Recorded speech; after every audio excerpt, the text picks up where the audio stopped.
Hello everyone, welcome to the channel. গত বছর শিব চতুর্দশীতে আমি চন্দ্রনাথ ধামে যাই।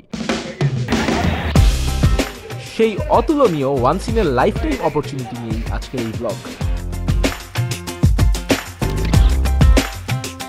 শিব চতুর্দশীতে চন্দ্রনাথ ধাম ভ্রমণ শুরুতেই আমরা এসেছি চন্দ্রনাথের পাদদেশে ঋষি ব্যাসদেবের ব্যাসকুণ্ডে।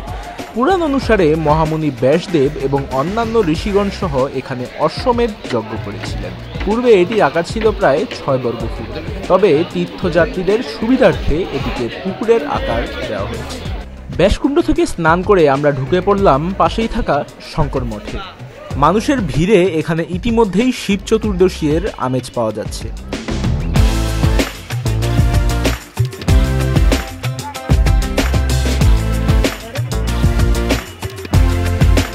শঙ্কর মঠের শ্রী শ্রী বিশ্বনাথ মন্দিরের স্থাপত্য শৈলী ছিল অসাধারণ।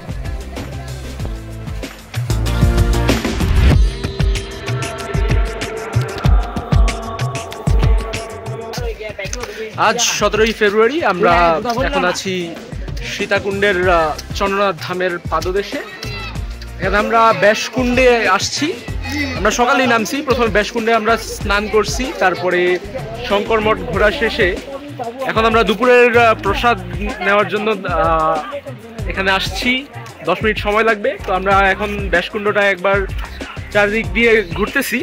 তো আমাদের আজকের প্ল্যান হলো আমরা বিরূপক্ষ হয়ে উপরে উঠবো, তারপরে নিচে পাতালকালী মন্দিরে যাব। আমরা বিরূপক্ষ চন্দ্রনাথে এর আগেও গেছি, বাট পাতালকালী মন্দিরে এর আগে কখনো যাই নাই। তো এবার আমাদের প্ল্যান থাকবে প্রথমে পাতালকালী মন্দিরে যাওয়া, আজকে ওদিকে থাকা, তারপরে আগামীকাল শিবরাত্রির সময় আমরা আবার চন্দ্রনাথে যাব। ওইখানে আমরা শিবরাত্রি পালন করব। এবার পাহাড়ে ওঠার পালা।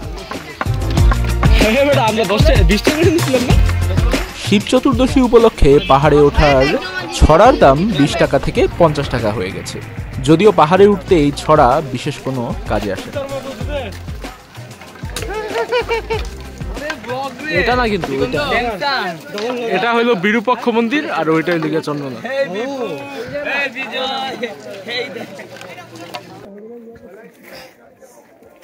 আমরা এখন চন্দ্রনাথের দিকে উঠতেছি।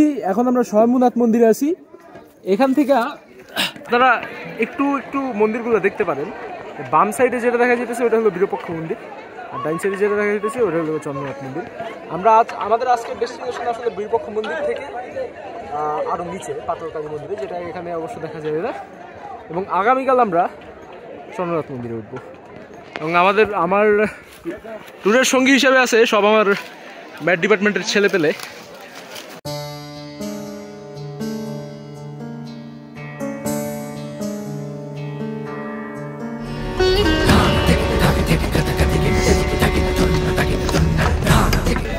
নিচে ঠিক বোঝা যাইতেছে না কত খারাপ, বাট অনেক খারাপ রাস্তা দিয়ে আমরা উঠছি। অ্যান্ড পুরো রাস্তা এমন সিঁড়ি করা নাই, অর্ধেক বেশি অর্ধেক রাস্তাই কাঁচা। অ্যান্ড সিঁড়িগুলোর অবস্থাও যদি আপনি দেখেন খুব ভালো না। অ্যান্ড এই সাইড দিয়ে দেখতে পারতেছেন পুরো খাদ। তো বিপক্ষে ওঠার আরো অনেকক্ষণ বাকি।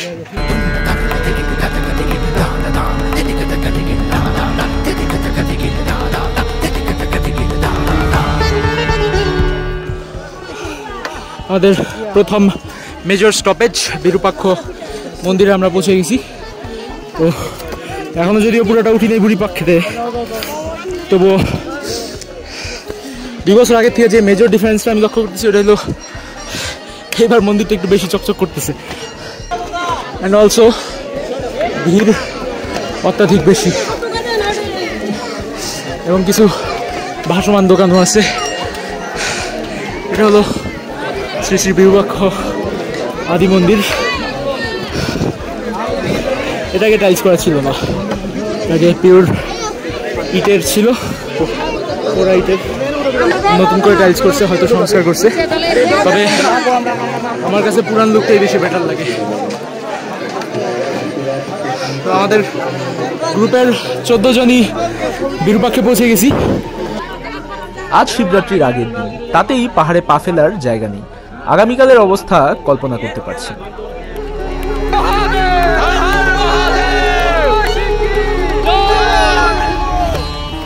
আমরা এখন বিরূপাক্ষ মন্দির থেকে বের হয়ে গেছি। সাধারণত এদিক থেকে মানুষ যায় চন্দ্রনাথে, কিন্তু আমরা চন্দ্রনাথে যাব না, আমরা যাবো নিচের দিকে গুহার ভিতর দিয়া পাতালকালী মন্দিরে। এত দুর্গম রাস্তা আর ভিড় ঠেলেও বৃদ্ধ ধর্মানুরাগীরা ঠিকই পাহাড় বেয়ে উঠে চলছে।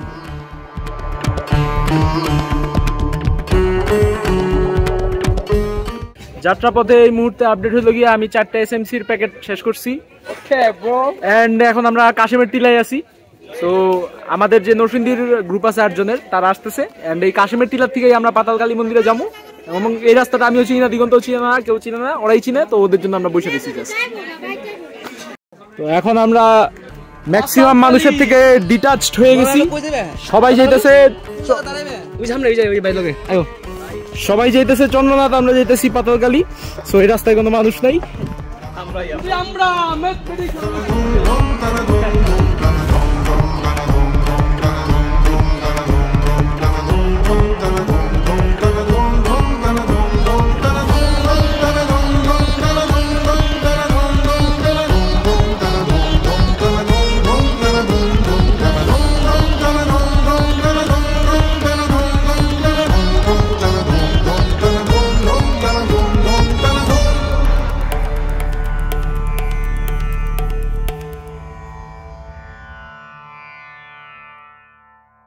চন্দ্রনাথ পাহাড়ে 2 ঘন্টা ট্রেকিং করে উপরে ওঠার পর তারপরে 1 ঘন্টা আবার ট্রেকিং করে নিচে নাইমা এখন আমরা আছি পাতাল কালীবাড়িতে।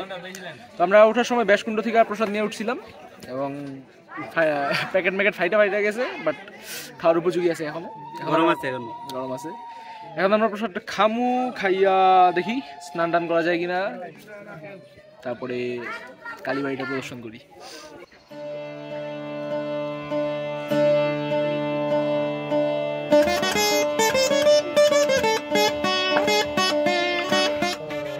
পাতালকালীতে আমরা আসছি অনেক আগেই, তো আইসা আমরা তাবুর মতো একটা টানাইছি, পরে বিকালবেলা একটা ঘুম দিছি। নিচে লিটারেলি কিছু নাই, একটা চাদর। এখন মানুষ এত হয়েছে যে আমাদের তাবুও শেয়ার করতে হইতেছে, ভাইরা আসছে। আসলে ঢালা বিছনার মতো গমের মতো থাকতেছে জিনিস।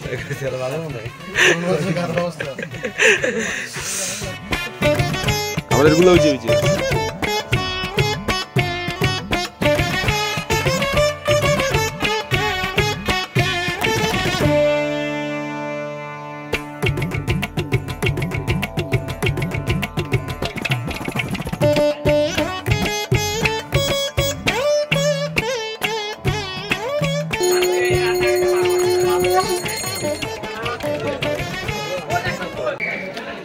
পাতালকালী বাড়িতে এটা আমাদের দ্বিতীয় দিন।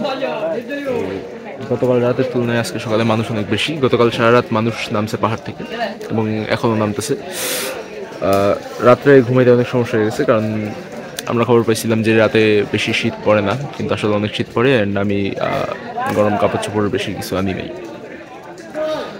অ্যান্ড অলসো আমার জুতাও হারানো গেছে কালকে রাতে। আমার মনে হয় আমার মোবাইল চোরে আমি এত গাল দিয়ে নেই, যত আমার জুতা চোরে গেলে দিয়েছি। তো এখন অনেকেই ওঠা শুরু করে দিছে, এখানেই অনেক ভিড়, চন্দ্রনাথে আরো অনেক ভিড় হইব। আমরা খুব দ্রুতই স্নান করে বের হয়ে যাওয়ার প্ল্যান করতেছি। এখন বাজে সকাল 7:30। খালি পাই ছবি দেখবো না, এরা পিছলা, এরা গ্রিপ নেই। 1 কিলোমিটার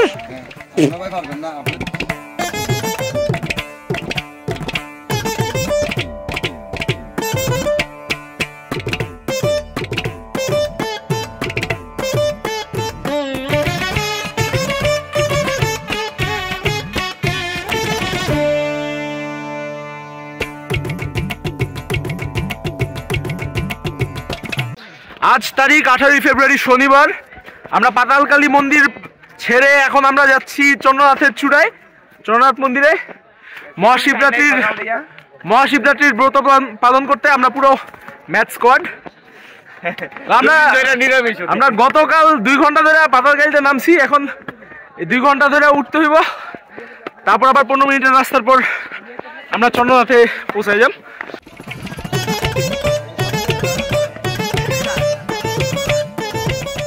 কালকে সারাদিন পাহাড় বেয়ে নাইমা উঠা, তারপর ঝর্ণায় নাইমা উঠা, আসলে এখন আর পাও সাই দিতেছে না হাঁটার জন্য, সবাই নসিল 20 মিনিট হাইটা পাও দেরি হয়ে যেতেছে।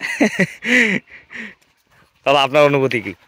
আরে ভাই অসম্ভব ক্লান্তি কাজ করতেছে এখন, প্রায় মনে কর যে আধা ঘন্টা ধরে আমরা 80 থেকে 90 ডিগ্রি, 90 বলা যাবে না, 70 থেকে 80 ডিগ্রি অ্যাঙ্গেলে। না ভাই এত সুন্দর অ্যাঙ্গেল কিভাবে মনে রাখলেন? আসলে না খাইয়া ওঠাটা অনেক টাফ।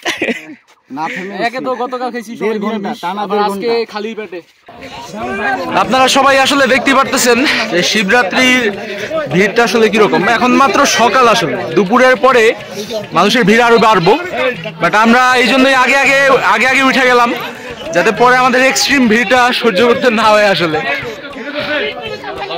এবং এখানে আপনারা যদি খেয়াল করেন তাহলে দেখবেন বয়স্ক মানুষ কিন্তু অনেক আছে, এবং এই যে ইনার বয়স আপনি আন্দাজ করলেই বুঝতে পারবেন আসলে এনারা কতটা ডেডিকেশন নিয়ে আসছে এখানে।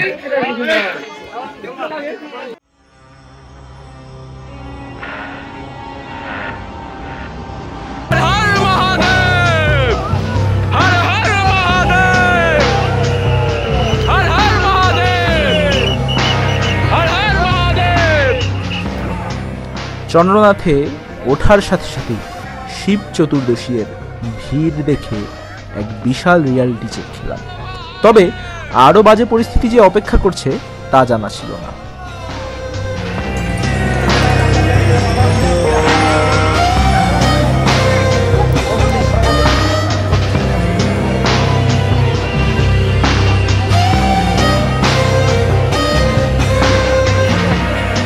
তো আমরা সাঁতারকারী থেকে 1 ঘন্টার মতো ট্রেক করে চন্দ্রনাথে আসছি। আইসা আমরা সবাই মিলে পানি ঢালছি, জল ঢালছি, তো এখন আমাদের গ্রুপের ম্যাক্সিমাম সদস্যই আমার পূর্ব দিগন্ত, সুজন, ওরা সবাই চলে যাবে। আমি আর আকাশ এখানে থেকে যাবো।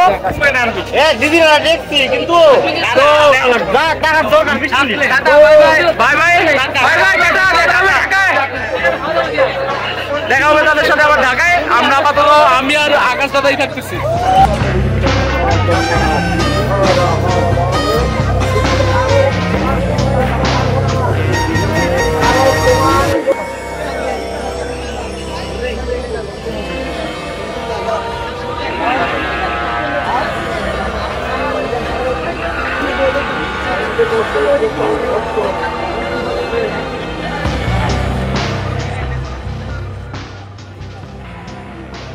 রাতে আমি আর আকাশদা উপোস ভাঙি।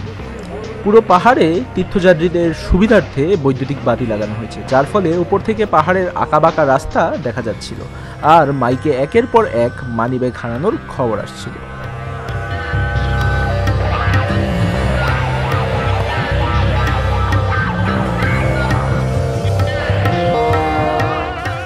সন্ধ্যায় আমরা মূল মন্দিরে ভিড়ের জন্য জল ঢালতে পারিনি, তাই আমি আর আকাশদা মন্দিরের পাশে একটা ছোট্ট শিবলিঙ্গ রেখে ওইদিকে জল ঢালি আর বেলপাতা দিয়ে উপোস ভাঙি। আর আমরা ওইখান থেকে ওঠার সাথে সাথেই কোনো এক বান্দা ওইদিকে তার ব্যবসা শুরু করে দিয়েছে। আমরা বিজনেস আইডিয়া দিয়েছি, নেক্সট স্টেজে লেগে গেছে।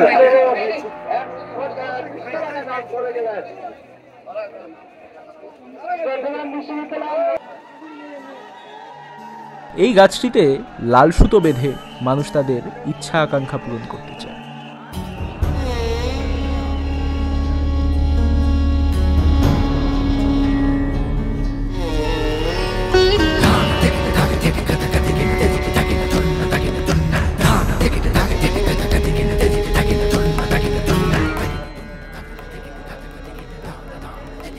এদিকে আমাদের শিবলিঙ্গ নিয়ে ব্যবসায় নামা লোকটি বিশাল সাফল্যের সাথে প্রণামী সংগ্রহ করে নিজের এজেন্টদের কাছে দিচ্ছে এবং কিছুক্ষণ পর সে নিজেও আসন গুছিয়ে দফা রফা হয়ে যায়।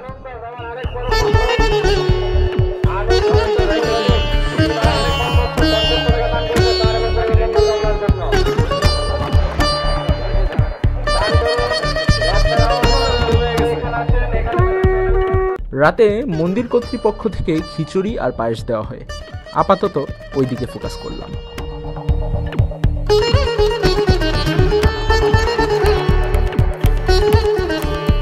রাত 12টায় আমরা পাহাড়ের চূড়া থেকে নামা শুরু করি। তবে নামার সময়ই বুঝতে পারি যাত্রাটা মোটেও সুখকর হবে না।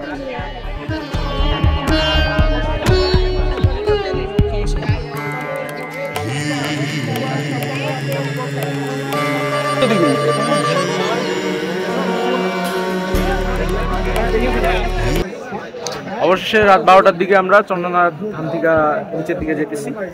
অনেক ভিড়, অনেক সময় লাগতে পারে আসলে।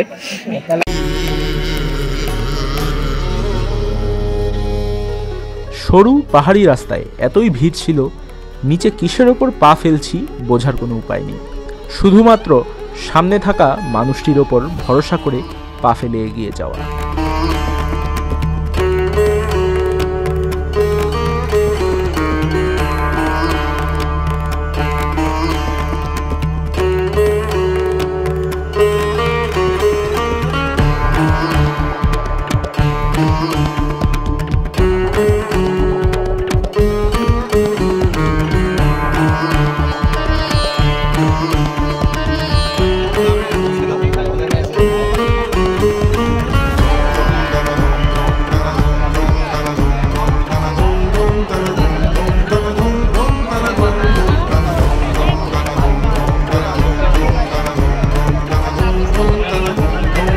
রাত পেরিয়ে সকাল হয়ে গেল, তবুও নিচে নামতে পারলাম না।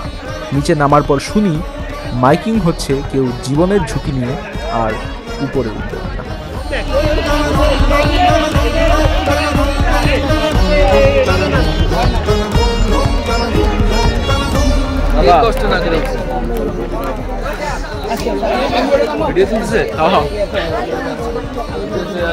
রাত 12টায় শুরু করছি, এখন বাজে 7:30।